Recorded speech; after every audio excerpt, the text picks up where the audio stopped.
Ready? Okay. My name's Austin Eubanks, and I was a junior at the time of the tragedy and 17 years old. I met Austin when I was about 17. He was 19 then. We just clicked right away, and we had a lot of great times.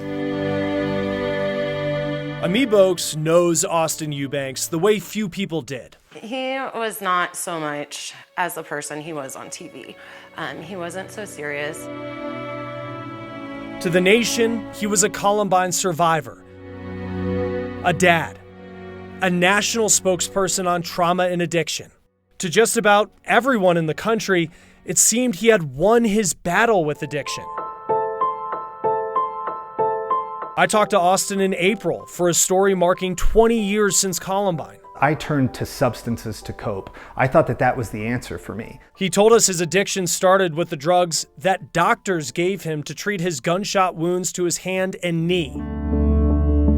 Through years of addiction and darkness, he became a beacon to others. I think it's really important that not only survivors of trauma, but survivors of addiction speak out and they share their stories, because you never know when your story is going to change the life of somebody else.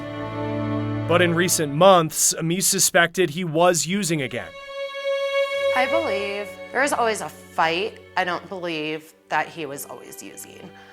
I believe that was more recently. There was so much pressure put on him to be this perfect person in the eyes of the world that he didn't feel like he could actually go and get the treatment when he did go back to it.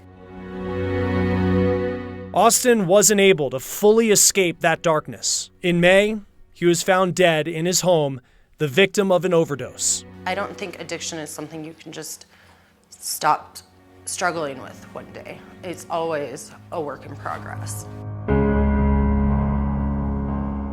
Ami knows the progress in the fight against the opioid crisis is too late for Austin, but she believes his life, all of it, will still help others.